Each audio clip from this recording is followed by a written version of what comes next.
عمران خان کو محفوظ کھانا اور بنیادی سہولیات دینے کی درخواست کی جلد سماعت کے لیے عدالت میں درخواست دائر۔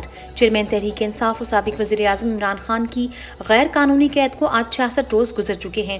عمران خان مسلسل 66 روز سے سخت ترین جیل کاٹ رہے ہیں۔ ان کو عام قیدیوں کے برابر کی سہولیات بھی نہیں دی جا رہی۔ اس غیر انسانی سلوک کے خلاف چیئرمین عمران خان کے وکلاء نے عدالت میں درخواست جمع کروائی تھی، جس پر چیف جسٹس اسلام آباد ہائی کورٹ جسٹس عامر فاروق نے سماعت کر کے کئی ہفتوں سے فیصلہ محفوظ کر لیا ہوا ہے۔ آج عمران خان کے وکلاء نے اس درخواست کی جلد سنوائی اور فیصلے کے لیے دوبارہ عدالت میں درخواست جمع کروا دی ہے۔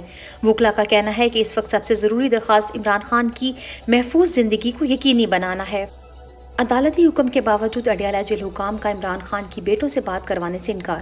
سپرنٹنڈنٹ اڈیالہ جیل نے عمران خان کی بیٹوں سے فون پر بات کرانے سے یہ کہتے ہوئے انکار کر دیا کہ آفیشیل سیکرٹ ایکٹ کے تحت گرفتار ملزمان کی بیرون ملک بات کرانے کی اجازت نہیں۔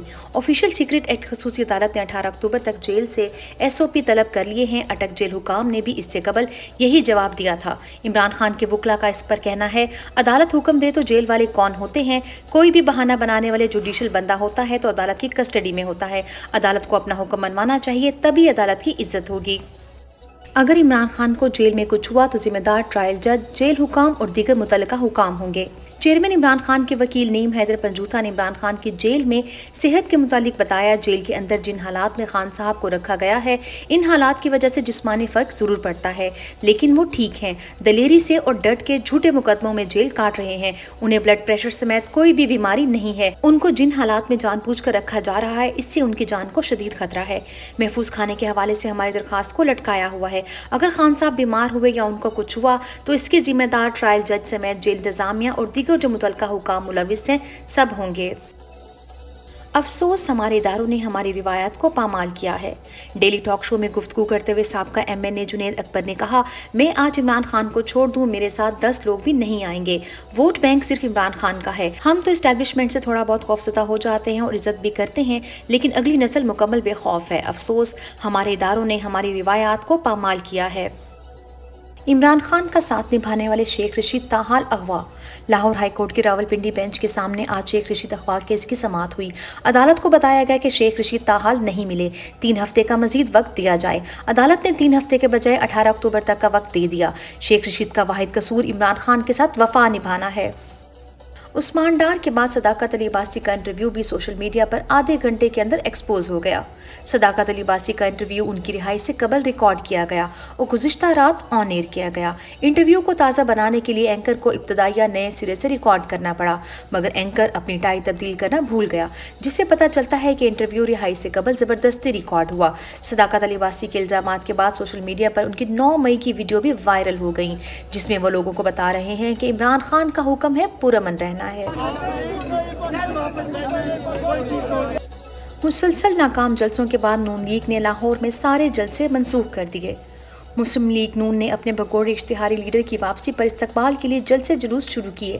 تحریک انصاف پر اجتماعات کی پابندی لگوائی، عوام کو کھانے موٹر سائیکلوں کے لالچ دیے، مگر عوام نے ہر چال کو مسترد کر دیا۔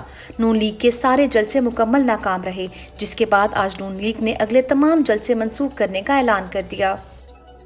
تحریک انصاف کے ہزاروں کارکنان و لیڈران عدالتی بے رحمی کے شکار۔ عمران خان کا ساتھ دینے والے اور 9 مئی کے بعد ڈٹ کر ریاستی فسادات کا مقابلہ کرنے والے ہزاروں کارکنان 150 روز سے زائد سے غیر قانونی طور پر گرفتار ہیں۔ شاہ محمود قریشی، پرویز الہی، ڈاکٹر یاسمین راشد، خدیجہ شاہ، عالیہ حمزہ، صنم جاوید، طیبہ راجہ، اعجاز چودھری، میاں محمود رشید، عمر سرفراز چیمہ، حلیم عادل شیخ گرفتار، جبکہ بیرسٹر حسان نیازی، شیخ رشید، اویس یونس، عبدالکریم خان سمیت دیگر لوگ تاحال لاپتہ ہیں۔ عدالتوں میں تمام کارکنان و لیڈران کے کیسز مسلسل تاخیر کا شکار کیے جا رہے ہیں۔ نون لیگ کے بجلی کے مہنگے منصوبوں کی قیمت قوم کئی سال تک ادا کرتی رہے گی۔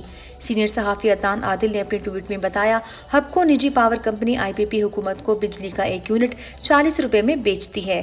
30 جون 2023 کو ختم ہونے والے مالی سال میں کمپنی نے 62 ارب روپے کا منافع کمایا۔ ایسے IPPs کے باعث بجلی مہنگی ہوئی۔